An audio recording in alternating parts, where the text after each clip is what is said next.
श्री बंसीलाल विश्वविद्यालय में युवा कल्याण विभाग द्वारा अंतर्राष्ट्रीय युवा दिवस मनाया गया। इस कार्यक्रम की संरक्षक कुलगुरु प्रोफेसर दीप्ति धर्माणी एवं सह संरक्षक कुल सचिव डॉक्टर भावना शर्मा की कार्यक्रम के संयोजक डॉक्टर सुरेश मलिक तथा कार्यक्रम सचिव डॉक्टर सोनल शेखावत थी। कार्यक्रम में बतौर मुख्य वक्ता सुप्रसिद्ध टीवी एंकर एवं यूथ आइकन सोनल दहिया ने शिरकत की। Dean student welfare doctor Suresh Malik ने सभी अतिथियों व सहभागियों का स्वागत व अभिनंदन किया। उन्होंने कहा कि आज युवाओं को सही दिशा देकर ही हम 2047 के विकसित भारत की संकल्पना को साकार कर सकते हैं।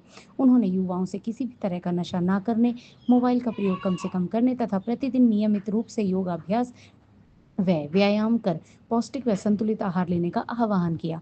प्रोफेसर संजीव कुमार ने कहा कि युवा का दिमाग ठंडा और खून गर्म होता है। युवा अपने समय का सदुपयोग कर सकते हैं। देखिए, युवाओं के बीच आना हमेशा ही एक सौभाग्य का क्षण होता है किसी के लिए भी, और ये बंसीलाल यूनिवर्सिटी का मैं थैंक यू करना चाहूँगी, धन्यवाद करना चाहूँगी। बहुत अच्छा आयोजन था। बहुत युवा शक्ति को जानने, पहचानने, उन्हें सुदृढ़ करने का एक मौका होता है। जब भी हम इस तरीके के कार्यक्रम करते हैं तो अच्छा लगता है, क्योंकि युवा शक्ति अपने विचार साझा करती है, हम उनसे अपने अनुभव साझा करते हैं, तो ये एक बेहतर भविष्य, एक बेहतर समाज की तरफ हम जाते हैं। सोनल जी, यूथ कल्चर की अगर बात करें, प्रमोट करने में सोनल दहिया आज के दिन जो है एक मॉडल है, एक आइकॉन है। आपका विगत दिनों अभी रक्षाबंधन के मौके पर एक गीत काफ़ी पॉपुलर हुआ था।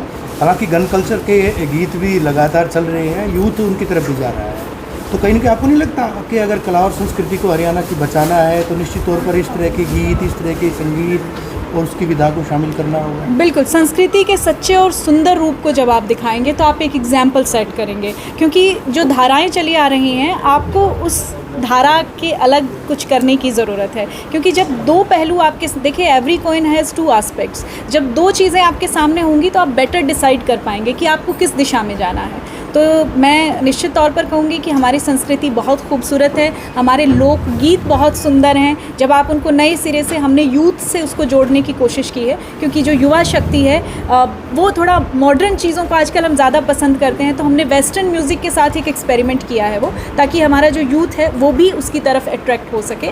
तो लोकगीतों की धरोहर को अगर आपने आगे बढ़ाना है, आगे लेकर जाना है, तो उसमें कुछ एक्सपेरिमेंट्स आपको करने पड़ेंगे ताकि जो यूथ है वो भी आपसे कनेक्ट हो पाए। यानी आईटी के ज़माने की सोनल दहिया जो है वो पुराने गीतों को जब लेकर आती है तो निश्चित तौर पर सांस्कृतिक जो धरोहर है उसको बचाने के लिए जिस तरह के प्रयास आपको लगता है होने चाहिए वो हो रहे हैं अभी?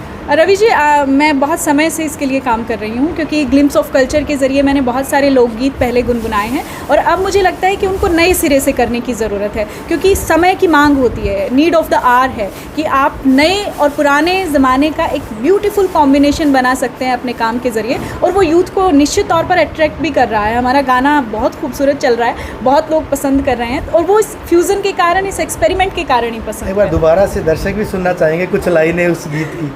वो गीत बड़ा भावुक करने वाला है, मतलब जब भी कोई सुनता है उस गीत को बड़ा भावुक करता है। वो भाई बहन पर लिखा गया है, रक्षाबंधन का गीत है, मेरी माँ ने लिखा है। एक्चुअली एक लोक गीत है, और लोक गीत को मेरी माँ ने नए शब्द दिए हैं कुछ, तो हमने उसमें थोड़ा सा एक्सपेरिमेंट किया है। एक बहन अपने भाई को कैसे याद करती है, क्योंकि वो सिमिली, रूपक जिसे कहते हैं हम, वो गीत में बहुत इंपॉर्टेंट होते हैं। तो शी इज़ एड्रेसिंग टू मरवा।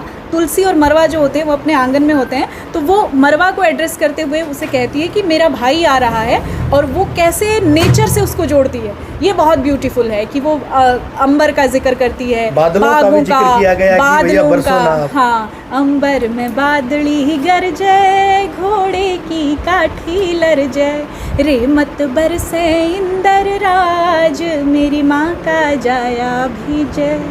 तो ये बहुत सारी सिमिली ऐसी आई हैं गीत में। कुछ नए गीत भी आएंगे आगे, क्योंकि बिल्कुल, we are working on that, continuously working on that Ravi ji. बहुत जल्द आप बहुत अच्छे अच्छे फ्यूज़न देखेंगे, and not only in Haryanvi, we are working on Punjabi, Gujarati, Bhojpuri. कोशिश है मेरी कि मैं सारी बोलियां और सारे जो मैं बोल सकती हूँ अपनी ज़बान से, I will try to give my audience something new. जो है बहुत जल्दी हार मान जाता है, हम लोग बहुत छोटी छोटी चीज़ों पर लगता है हमें कि डिफीट फील हो रही है। तो वह पथ क्या, पथिक कुशलता क्या, जिस पथ पर बिखरे शूल न हो, नाविक की धैर्य परीक्षा क्या, जब धारा ही प्रतिकूल ना हो। तो आपकी ज़िंदगी की धारा अगर प्रतिकूल नहीं होगी तो आप अनुकूल कैसी होती है ये समझ नहीं पाएंगे। तो बहुत इम्पॉर्टेंट है ये कि आप विपरीत धाराओं में भी बहना सीखें। आंसू व्यर्थ लुटाने वालों, कुछ सपनों के मर जाने से जीवन नहीं मरा करता है, कुछ सपनों के मर जाने से जीवन नहीं मरा करता है। सपना क्या होता है? सपने की बहुत खूबसूरत परिभाषा दी है गोपाल दास नीरज जी ने। सपना क्या है?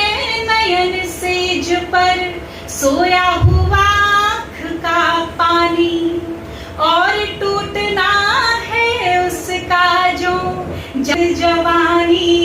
गीली उम्र बनाने वालों, डूबे बिना नहाने वालों, कुछ पानी के बह जाने से सावन नहीं मरा करता है, कुछ सपनों के मर जाने से जीवन नहीं मरा करता है।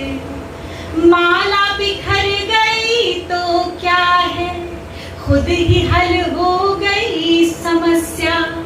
आंसू अगर नीलाम हुए तो समझो पूरी हुई तपस्या। रूठे दिवस मनाने वालों, फटी कमीज सिलाने वालों, कुछ दीपों के बुझ जाने से आंगन नहीं मरा करता है, कुछ सपनों के मर जाने से जीवन नहीं मरा करता है। लाखों